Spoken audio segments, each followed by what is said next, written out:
Today, I'm going to explain an adventure fantasy anime called Death March of Parallel World Rhapsody. Spoilers ahead. Watch out and take care. Being a corporate slave is nothing new for Ichiro Suzuki. He wears it like a badge of honor, equally proud and exhausted of his chosen life.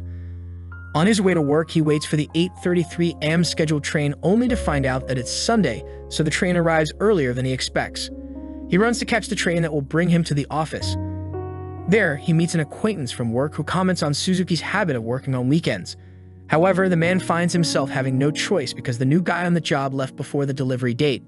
Now, the overwhelming work calls for him to death march, to sacrifice more hours to finish a project before the deadline. With an optimistic look and bright eyes, he says, "Time to start the death march."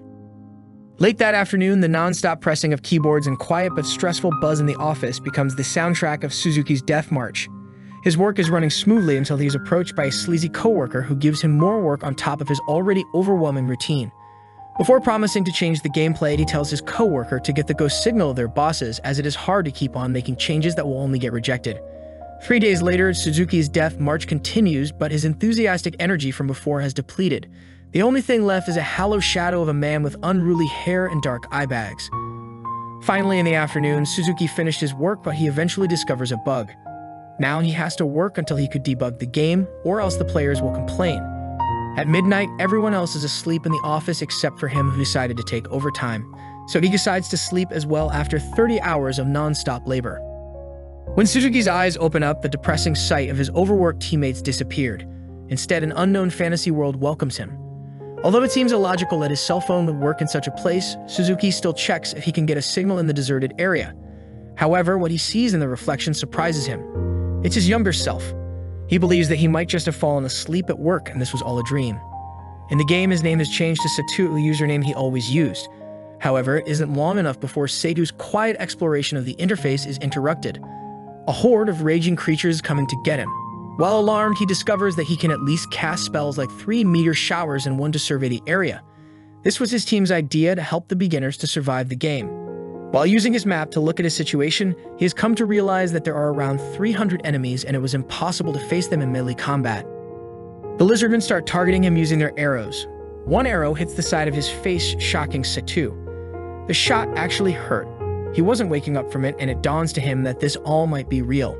However, his realization is a little too late as arrows rain from above. He manages to evade all of them despite the odds. The only saving grace left is the meteor shower attack. But when Satou uses the first one, nothing appears in the sky. Instead, arrows start raining from the sky. Panicked, Satou clicks on the second and third meteor shower while hoping that he doesn't die from a bug in the game. A second later, flaming meteors rain down the ground, dissolving 300 lizardmen. With the threat to his life gone, Satou deals with the fact that he never wished to get in this situation. Yes, all he did on Earth is to work to feel like he was doing something important, but it wasn't enough to actually want to escape to some other one. The morning after, groggy and limping from the after effects of the meteor attack, Satou wakes up to a clanking sound of metal and heavy footsteps. Unfortunately, one lucky lizardman survived the encounter because he was too far in the range of the meteor shower. The wounded captain of the lizardmen throws the sword at Satou. He quickly attempts to get up. The enemy, on the other hand, takes advantage of the man's situation and attacks right away. Sake of his wounded and slumps on the floor, he was at least lucky enough to avoid the next incoming attacks. He knows there's only a smidge of life in his enemy. Thinking fast, Satou throws sand on the lizardman's face to distract him, then mightily throws his sword. Who would have thought that a programmer like him had the chops to kill a lizardman? After the brutal battle, Satou looks for a log-out button to exit the game and end this dangerous dream. Much to his dismay, the exit or save button isn't working. Instead, what he finds is his status level. After killing the captain of the lizardmen and its troops, Satou has earned level 310. Effectively maximizing his stats. It's the reason he could kill the captain. I guess it's luck that saves him and not his actual combat skills. Curious, Satou tries to test the meteor shower spell he gains from leveling up.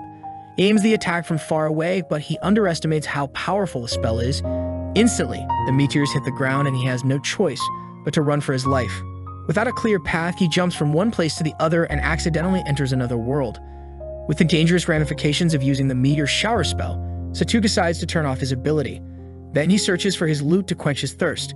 To his surprise, he finds a vintage water jug with an unlimited supply of water. But Satou gets more excited when he finds a magic wardrobe and sandals to match. Now he truly looks like he belongs in this world. Next, he upgraded every skill available to him so the next time he encounters enemies, he'll be able to fight them. Equipped with skills and proper gear, Satou sets off to explore this world he made. The next day, he decides to go to the soldier's stronghold. Before his long journey, he admires the bright sky and clear air. It's a welcome change from the dim life he used to have. With that in mind, Satou enjoys his travel by running through grass fields, flying with foreign creatures, and stopping to admire the sunset. Everything seems surreal and magical all at once. He arrives the next day at the soldier's stronghold and scopes the place. The nearest city is Siriu, one that is surrounded by 100 soldiers. However, it's the potential sighting of a wyvern that got him curious. He jumped high to look for it, only to be attacked the split second he got up in the air. As Satou stands up after he crashes to the ground, he realizes that nothing hurts even though he has scratches on his face and bodysuit. The wyvern starts to fly around Satou like it still has some unfinished business with him. With minimal effort, he throws a tiny stone at the creature, effectively shooing it away. In awe of his strength, Satou couldn't help but admire the power of being a level 310 player. However, hitting the wyvern isn't the best idea because it changes direction and heads to the soldier's stronghold. Guilty, he runs after the wyvern. He sees a battalion of soldiers ready to fight the wyvern, but their arrows couldn't even penetrate the wyvern due to its hide. Luckily, a powerful unknown creature uses an air hammer and lighting spell to get hold of the creature. The wyvern continues to resist the attack, but a girl stops it by using an air cushion spell. The spell is so powerful that it bounces back and she in turn is hit by the impact. The girl flies far into the sky. With her spell, the other unknown lady tries to resist the girl's fall from above. Thankfully, Satou steps in and catches the girl just in time, earning him a title of a lifesaver. After catching the girl in the air, Satou lands on the ground. The girl softly steps out of his hold. Disoriented, she shares that she had been fighting a wyvern but isn't sure about it. Satou tells her that he caught her in the air after getting attacked by one. The girl thanks him with an innocent smile. When he sees this, the only thing Satou can think of is the possibility of falling in love with the girl if he was still in high school. As he introduces himself, the girl gets shy and spills out random information related to her. She starts with her name Xena. Girl just practically gave her basic information. However, Satou's smile quickly turns to fear as a flying arrow almost hits him. It came from two of her allies, Lilio and Lona. Fortunately, Xena explains to the two about Satou. They are still skeptical about him, especially Lona, who didn't believe Satou when he tells them that he's a traveling merchant. She points out that for a merchant, he's awfully empty-handed. Satou lies straight out of his face and says that the merchandise carried by his horse ran away because of the meteorites. His deception earns him the skill of persuasion and trickery. Although he doesn't like practically having the skills of a thief, he maximizes these abilities to his advantage. When Lona questions him further, his smooth lies save him from getting caught. She then questions him about his papers. It turns out everyone in the fantasy world has some papers they carry for identification. Of course, Satou, being from a different world, has no papers he can show. Good thing he has mastery of persuasion, or else the lie that he just spilled about losing them would have been futile. After that, Lona decides to accept his explanation and offers to get him new papers. On the way to Saliu City, Satou learns more about the working of the world. First, he learns that Xena and her friends were tasked to investigate changes from the fall of meteorites, or as they call it, starfall.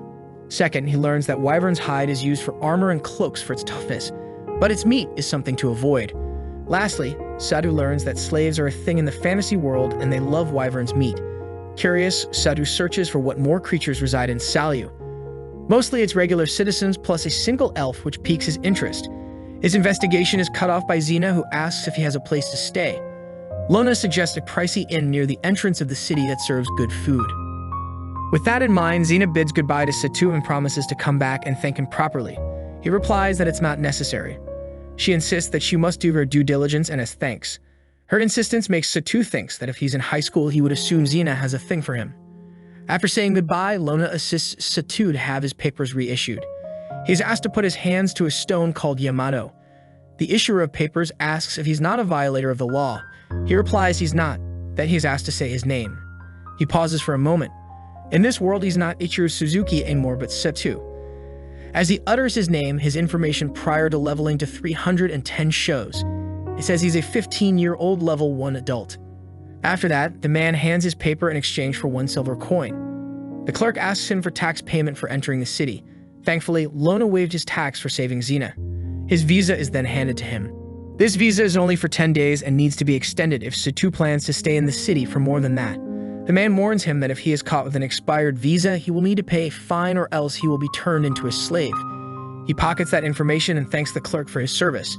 In the streets, Lona points to the inn she was talking about earlier. Satou waves goodbye and thanks her for the help. As he walks along the busy road of Salyu, he couldn't help but admire the city with a programmer's lens. It has a majestic appearance all around and finer details if one looks closer. He walks around in awe of the townscape until a woman interrupts him. The lady pulls him closer. Satou's arm accidentally gets nestled in between her bosom. Surprised, his mind zones in this circumstance while the girl convinces him to stay in the gate inn. Curious, he checks the girl's information. The girl's name is Martha, a 13-year-old level 2 creature. Satou couldn't believe that someone her age would be so ample. Satou sets his sight on Martha's mom, Mosa. However, he wishes the innkeeper is a bit lighter so he can go for her. His thoughts are interrupted by the mother who looks for his luggage.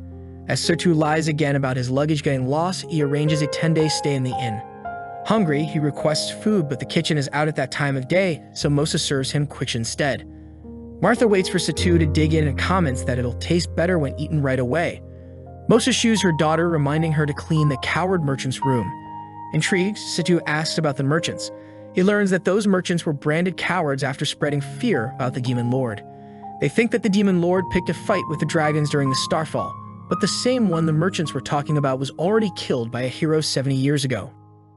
Today, the city's most concern is wyvern attacks that plague it because dragons like to sleep more than to kill other people. Satou's concern focuses on the Demon Lord. If it's true that he's currently stuck in gameplay, it means that the Demon Lord will be revived and serve as the final game's opponent. A moment later, Mosa leaves Satou alone with his food. He gets to taste his first meal in the fantasy world. Although quiche and pickled cabbage are not as fancy, it tastes better than what he imagines it would. While enjoying his food, Martha shows up behind his back. He takes this time to ask her where to find prefabricated clothes. It took her a moment to realize what this young man means is ready-tailored clothes. She teases that at his young age he uses uncommon words. Satou may look 17 in the foreign world he lives in, but his mind is as old as a middle-aged man in Japan. Martha shares all the places where he could shop, and her voice turns a bit higher when she excitedly announces that she will give him a tour of the city. In the busy markets of Salyu, Satou sees a short creature with bait ears. Excited, he assumes it is a demi-human, but these creatures are slaves and mostly stay in poor parts of the town. No wonder an angry market man shoos the demi-human who's carrying a lot of logs. The logs tumble to the ground and no one helps the crying demi-human. Another one from the side appears and consoles her friend, but no citizen is helping them. So Satou steps in and politely asks the man if he needs something else. The man says that Satou must take his slaves to the western town where most slaves reside. After the man walks out, Satou asks the demi-human if she's alright, but the two demi-humans can only stare at him. A helping hand is something they're not accustomed to, so they stay quiet. Satou picks up the logs and ties them together using a twine. This gets him an earnest smile from them. They bid him goodbye and run towards a long-haired girl who acknowledges Satou's help. When Satou walks back to Martha, she couldn't help but comment on Satou's pleasant behavior toward demi-humans. When Satou asks if these people are hated, Martha explains why demi-humans have a bad reputation. They have killed farmers and hunters who are only trying to sell crops. True or not, Satou doesn't regret his decision to help. Although the fantasy world he lives in consists of killer demi-humans, scary lizardmen, and a demon lord, not once did he wish to go back to his life. Well, who wouldn't want to be a carefree 17-year-old with almost a hero level of abilities? Satou may very well be staying there forever. Subscribe to watch more video like this, turn on notification and leave a like. It really helps the channel out. Thank you for watching.